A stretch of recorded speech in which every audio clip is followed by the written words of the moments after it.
नमस्कार द्राक्ष बाजार बंधूंनो, मी विजयकुमार तासगाव यश ॲग्रोला पुन्हा एकदा आपल्या सगळ्यांचा आपला जो संवाद चालू आहे, कमीत कमी खर्चात दर्जेदार उत्पादन काढण्यासाठीचा त्या संवादात आपल्या सगळ्यांचं स्वागत करतो. बघा तर बंधूंनो, आज आपण एका अत्यंत पण महत्त्वपूर्ण विषयावर आपण चर्चा करण्याचा, संवाद साधण्याचा प्रयत्न करतोय. बघा तर बंधूंनो, मी जी मतं आपणाशी शेअर करतोय ती माझी मतं आहेत. ते आपणाला कशी वाटतायत नक्की कमेंट बॉक्समध्ये सांगा. आवडली तर नक्की लाईकही करण्याचा प्रयत्न करा. बागायतदार बंधूंनो, पण शेती कुणाच्याही म्हणण्यानं करा, पण कमीत कमी खर्चातच करण्याचा प्रयत्न करा. खर्च विनाकारण शेतात करू नका. पैसा तुफान जातो आणि तो पैसा शेतात एकदा गेलेला आपल्याला परत मिळत नसतो. आज आपण चर्चा करतोय ह्या थंडीच्या वातावरणात सुद्धा, ह्या दिवसा जे जास्त ऊन पडते त्या वातावरणात सुद्धा काडी जर जास्त पिकत असेल, आवश्यक असलेली लांबी आणि जाडी आपल्याला मिळत नसेल, तर पैसे न खर्च करता कशाला आपल्याला मिळवता येईल. बघा, मी बऱ्याच वेळा सांगतो, आपल्याला शेती करायचं असेल तर फिजिकल वर्क जास्त करावं लागेल. शेती करायचं असेल तर काम करण्याची मानसिकता पाहिजे. कोणत्याही टॉनिकनं तुम्ही आजपर्यंत चिकाळ टॉनिक मारलेले आहेत, पण आवश्यक जाडी आणि लांबी आपल्याला मिळाली नाही. मी माझं मत आपणाशी शेअर करतो. बघा कसं वाटतंय, त्या पद्धतीनं काम केलं तर नक्की रिझल्ट्स खतरनाक मिळतील. बागायतदार बंधूंनो, लांबी आणि जाडी वाढत नाही तर ती का, तर बागेला एक ट्रेस आहे, ताण आहे. कशाचा? तर दिवसा प्रचंड ऊन आणि रात्रीची थंडी प्रचंड. त्यामुळं काय होतंय, झाड स्वतःला टॉलरन्स करायला बघतंय. टॉलरन्स म्हणजे ह्या थंडीपासून आणि दिवसा प्रचंड पडत असलेल्या उन्हापासून ते स्वतःला वाचवतं. स्वतःला कसं वाचवतं, ते स्वतःला मॅच्युअर करून घेतं. मॅच्युअर करून घेतं म्हणजे काय होतं, जमिनीतून पोटॅश आणि सल्फर जास्त उचलतं, जेणेकरून ते फुलफिल होऊन जातं. ह्या त्रासापासून एकदा मॅच्युअर झालं की तिची सुटका होते, अशासाठी. पण हिथं मात्र झाड मॅच्युअर झालं तर आपल्याला आवश्यक असलेली लांबी आणि जाडी आपल्याला मिळत नाही. मी पाठिंबाच्या व्हिडिओमध्ये ह्या विषयावर सुद्धा संवाद साधण्याचा प्रयत्न केला आहे. ह्यावेळी आपल्याला बागेत फिजिकल वर्क करावं लागेल. कोणत्याही टॉनिक मारल्यानं 4-4 स्प्रे, 5-5 स्प्रे आपण टॉनिकचे देतोय. सनबर्निंग होतंय, आवश्यक लांबी आणि जाडीसुद्धा आपल्याला मिळत नाही आहे. आपण अनेक वर्ष झालं आज स्प्रे देतोय.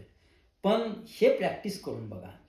ज्या बाजूनं हवा येते ना बागेत, वारा ज्या बाजूने येतो ना, थंड हवा, तो थोडीशी वारधट निर्माण करा.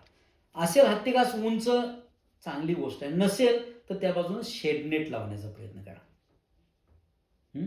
सकाळच्या वेळी कोणत्याही परिस्थितीत पहाटे किमान 3, 4, 5, 6च्या दरम्यान तरी किमान, म्हणजे जेवढ्या पहाटे कराल तेवढी चांगली गोष्ट आहे, पण 5-6च्या दरम्यान तरी किमान बागेत शेणकूट पिटवून पाट्या ठेवा, एक 3-4 तरी किमान. त्या वाऱ्याच्या दिशेनं जे थोडं शेडनेट लावण्यात जे थोडंसं वारं येतं त्या बाजूने ती हवा बागेत येईल आणि धूर त्या बागेतून बाजूला जाईल. धूर केला, बागेत एक वातावरण चांगलं तयार होईल. म्हणजे एक तर त्यातनं कार्बनही मिळेल, दुसरी गोष्ट उबदार वातावरण होईल. ह्यानं काय होईल की बाग स्वतः थोडीशी आनंदात राहिल्यासारखी वाटेल. त्यामुळं स्वतःला मॅच्युअर करण्यासाठी जी पोटॅश आणि सल्फरचा जो अपटेक आहे तो काही प्रमाणात तरी 100% कमी होतो. ह्याच वेळी जर आपण बागेला PSB म्हणजे फॉस्फरस सोल्युलायझिंग बॅक्टेरिया ड्रीपमधून दिल्या आणि ह्याच वेळी जर अझोट बॅक्टेरियाच्या बॅक्टेरिया जर आपण ड्रीपमधून दिल्या तर आपल्याला नायट्रोजन बी चांगला उचलला जाईल, कारण फुगवण्यासाठी तोही गरजेचा आहे. आणि PSB दिला तर फॉस्फरस चांगला उचलला जाईल.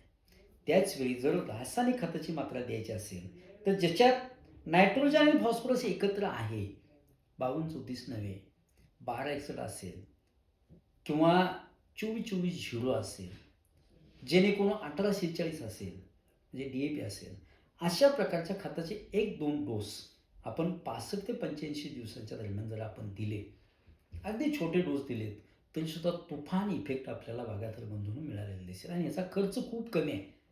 शेणनेट लावणे लय मोठा खर्च नाही आहे. पाट्या शेणकुटी धूर करून ठेवणे लय मोठा खर्च नाही आहे.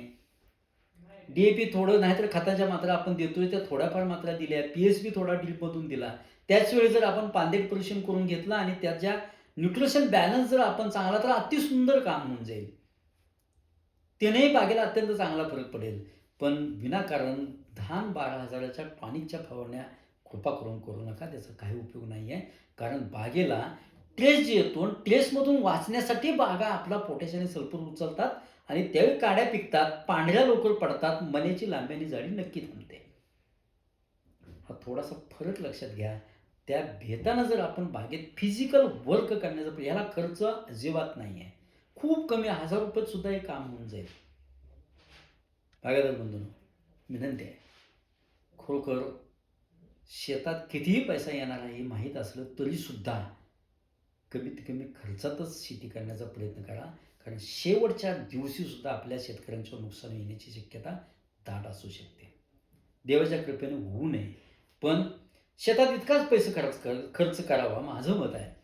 शेतात इतकाच पैसा खर्च करावा, की शेतातून आपल्या दुर्दैवानं ₹1 जरी नाही आला, तरी आपल्या परिस्थितीवर परिणाम होता कामा नये. इतकाच पैसा शेतात खर्च करावा. बागायतदार बंधूंनो, या सगळ्या विषयावर आपण नेहमी बोलत असतोय. आवडलं बोलणं तर नक्की लाईक करण्याचा प्रयत्न करा. आपलं ॲप आहे, त्या माध्यमातून सुद्धा आपण एकत्र जोडू शकतो. डाळिंब, ऊस, टोमॅटो ह्या पिकावर सुद्धा आपण ॲप देण्याचा प्रयत्न केला आहे. तेही कमीत कमी खर्चात टोमॅटो किमान 30 ते 40 टनापर्यंत आपण नेऊ शकतो. अनेक बागायतदारांनी तसं काम करण्याचा प्रयत्नही केला आहे. पण बागायतदार बंधूंनो, कमीत कमी खर्चात दर्जेदार उत्पादन काढण्याची जी चळवळ आहे, हा जो आपला विचार आहे, जास्तीत जास्त बागायतदारांपर्यंत पोहोचण्याचा प्रयत्न करा. धन्यवाद.